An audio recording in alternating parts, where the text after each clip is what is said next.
ನಮಸ್ಕಾರ ವೀಕ್ಷಕರೇ, ನಮ್ಮ ಹಳ್ಳಿ ಶೈಲಿಯಲ್ಲಿ ಮಿಶ್ರ ಸೊಪ್ಪು ಸಾರನ್ನು ಹೇಗೆ ತಯಾರಿ ಮಾಡಿಕೊಳ್ಳೋದು ಅಂತ ನಾವು ಈ ವಿಡಿಯೋದಲ್ಲಿ ನೋಡೋಣ.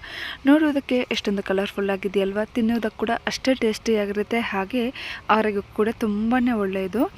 ಇದನ್ನು ಮುದ್ದೆ ರೈಸ್ ಜೊತೆ ತಿಂತಾ ಇದ್ದರೆ ಸಖತ್ತಾಗಿರುತ್ತೆ. ಬನ್ನಿ ಈಗ ನಾವು ಮಿಶ್ರ ಸೊಪ್ಪು ಸಾರನ್ನು ಹೇಗೆ ತಯಾರಿ ಮಾಡ್ಕೊಳ್ಳೋದು ಅಂತ ನೋಡೋಣ. ಈ ಸೊಪ್ಪು ಸಾರನ್ನು ನಾನು ಸೌದೆ ಒಲೆ ಮೇಲೆ ತಯಾರಿ ಮಾಡ್ಕೊತಾ ಇದ್ದೀನಿ. ನೀವು ಬೇಕಿದ್ದರೆ ಕುಕ್ಕರಲ್ಲಿ ಬೇಕಾದರೂ ಡೈರೆಕ್ಟಾಗಿ ಬೇಯಿಸ್ಕೋಬೋದು, ಇಲ್ಲ ಅಂತಂದರೆ ಗ್ಯಾಸ್ ಸ್ಟವ್ ಮೇಲೆ ಪಾತ್ರೆಯಲ್ಲಿ ಇಟ್ಟಾದರೂ ಬೇಯಿಸ್ಕೋಬೋದು. ಒಂದು ಪಾತ್ರೆಯಲ್ಲಿ 4 ಗ್ಲಾಸ್ ಆಗುವಷ್ಟು ನೀರನ್ನು ಸೇರಿಸಿದ್ದೀನಿ. ನೀರು ಬಿಸಿ ಆಗ್ತಾ ಇದೆ. ನೀರು ಬಿಸಿ ಆಗಿದ್ದಾದಮೇಲೆ ಅಲಸಂದಿ ಕಾಳನ್ನು ಸೇರಿಸಬೇಕಾಗತ್ತೆ. ಇಲ್ಲಿ ನಾನು 1 ಕಪ್ ಆಗೋಷ್ಟು ಹಸಿ ಅಲಸಂದಿ ಕಾಳನ್ನು ತಗೊಂಡಿದ್ದೀನಿ. ತೊಳೆದುಬಿಟ್ಟು ಈಗ ಪಾತ್ರೆಯಲ್ಲಿ ಸೇರಿಸ್ತಾ ಇದ್ದೀನಿ. ಒಮ್ಮೆ ಮಿಕ್ಸ್ ಮಾಡ್ಕೋಬೇಕು. ಈ ಥರ ಇದು ಒಂದು ಕುದಿ ಬರಬೇಕಾಗತ್ತೆ ನೋಡಿ. ಒಂದು ವೇಳೆ ನೀವು ಅವರೆಬೇಳೆ ಇಲ್ಲ ಅಂತಂದರೆ ತೊಗರಿಬೇಳೆ ಯೂಸ್ ಮಾಡ್ಕೊಳ್ಳೋ ಹಾಗಿದ್ರೆ 2 ಕುದಿ ಬರಬೇಕು. ಯಾಕಂತಂದರೆ ಬೇಳೆ ಸ್ವಲ್ಪ ಗಟ್ಟಿ ಇರುತ್ತಲ್ವ, ಹಾಗಾಗಿ 2 ಕುದಿ ಬಂದಿದ್ದಾದಮೇಲೆ ಸೊಪ್ಪನ್ನು ಸೇರಿಸಬೇಕಾಗತ್ತೆ. ಇಲ್ಲಿ ನಾನು ಅಲಸಂದಿ ಕಾಳನ್ನು ತೊಗೊಂಡಿರೋದ್ರಿಂದ ಇವು ಬೇಗನೆ ಬೆಂದೋಗುತ್ತೆ. ಸ್ವಲ್ಪ ಹೊತ್ತಾದಮೇಲೆ 1 ಕುದಿ ಬಂತು. ಈಗ ಸೊಪ್ಪನ್ನು ತೊಳೆದಿಟ್ಟಿದ್ದೀನಿ, ಸೊಪ್ಪನ್ನು ಸೇರಿಸ್ತಾ ಇದ್ದೀನಿ.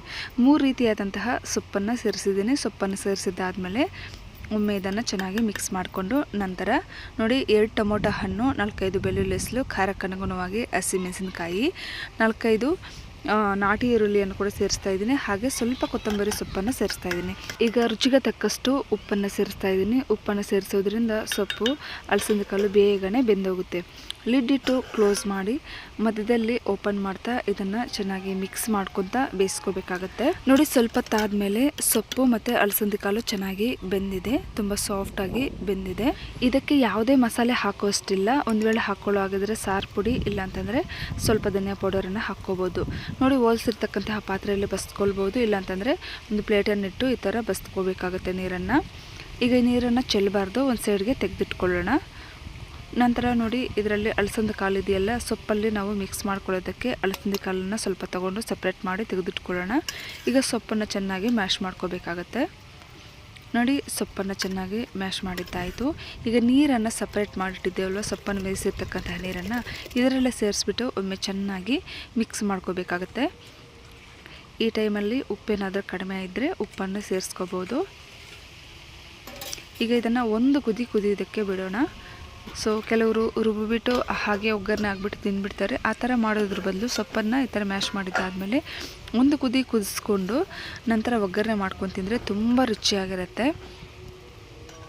ಸೊ ಹಳೆ ಕಾಲದಲ್ಲೆಲ್ಲ ಸೊಪ್ಪು ಸಾರನ್ನು ಹೀಗೇ ಮಾಡ್ತಿದ್ರು ನಮ್ಮ ತಾಯಿಯವರೆಲ್ಲ. ಸಾರು 1 ಕುದಿ ಬಂದಿದೆ. ಈಗ ಒಗ್ಗರಣೆ ಮಾಡ್ಕೊಳ್ಳೋದಕ್ಕೆ ಒಂದು ಬಾಣಲೆ ಇಟ್ಟು ಅದರಲ್ಲಿ 2 ಟೀ ಸ್ಪೂನ್ ಆಗುವಷ್ಟು ಆಯಿಲನ್ನು ಸೇರಿಸಿ, ಆಯಿಲ್ ಬಿಸಿ ಆದಮೇಲೆ 1/4 ಟೀ ಸ್ಪೂನ್ ಆಗುವಷ್ಟು ಸಾಸಿವೆಯನ್ನು ಸೇರಿಸಿ, ಸಾಸಿವೆ ಚೆನ್ನಾಗಿ ಸಿಡಿದಿದ್ದಾದಮೇಲೆ ಸ್ವಲ್ಪ ಈರುಳ್ಳಿಯನ್ನು ಸೇರಿಸಿ ಚೆನ್ನಾಗಿ ಫ್ರೈ ಮಾಡಿಕೊಂಡು ನಂತರ ಸ್ವಲ್ಪ ಕರಿಬೇವಿನ ಸೊಪ್ಪನ್ನು ಸೇರಿಸಿ ಚೆನ್ನಾಗಿ ಮಿಕ್ಸ್ ಮಾಡ್ತಾ ಫ್ರೈ ಮಾಡ್ಕೋಬೇಕಾಗತ್ತೆ.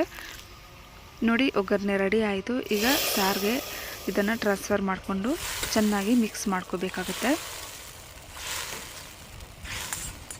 ಚೆನ್ನಾಗಿ ಮಿಕ್ಸ್ ಮಾಡ್ಕೊಂಡಿದ್ದಾದಮೇಲೆ ಒಂದು 2 ನಿಮಿಷ ಹಾಗೆ ಲಿಡ್ ಇಟ್ಟು ಕ್ಲೋಸ್ ಮಾಡಿ ಇಡಬೇಕು. ಯಾಕಂತಂದರೆ ಈ ಥರ ಮಾಡೋದ್ರಿಂದ ಸೊಪ್ಪು ಸಾರಿಗೆ ಒಗ್ಗರಣೆ ಎಲ್ಲ ಚೆನ್ನಾಗಿ ಹಿಡಿಸಿ ರುಚಿ ಡಬಲ್ ಆಗುತ್ತೆ. ನೋಡಿ ಫೈನಲ್ ಆಗಿ ಸೊಪ್ಪು ಸಾರು ರೆಡಿ ಆಯಿತು. ನೋಡಿ ಇದಕ್ಕೆ ಯಾವುದೇ ಮಸಾಲೆಯನ್ನು ಹಾಕಿಲ್ಲ. ಬೇಕಂತಂದರೆ ಸಾರನ್ನ ಪುಡಿ ಸ್ವಲ್ಪ ಹಾಗೆ ಧನಿಯಾ ಪೌಡರನ್ನು ಸೇರಿಸ್ಬೋದು. ಏನು ಹಾಕ್ದಿರ ಇದ್ರೂ ತುಂಬ ರುಚಿಯಾಗಿರುತ್ತೆ. ಬೇಕಾದರೆ ನೀವು ಟ್ರೈ ಮಾಡಿ ನೋಡಿ. ಫೈನಲ್ ಆಗಿ ಇದನ್ನು ಮುದ್ದೆ ರೈಸ್ ಜೊತೆ ಸರ್ವ್ ಮಾಡಿಕೊಂಡ್ರೆ ಸಖತ್ತಾಗಿರುತ್ತೆ. ಈ ವಿಡಿಯೋ ಇಷ್ಟ ಆದರೆ ಪ್ಲೀಸ್ ಲೈಕ್ ಮಾಡಿ, ಶೇರ್ ಮಾಡಿ, ಸಬ್ಸ್ಕ್ರೈಬ್ ಮಾಡಿ, ಸಪೋರ್ಟ್ ಮಾಡಿ ಫ್ರೆಂಡ್ಸ್. ಧನ್ಯವಾದಗಳು.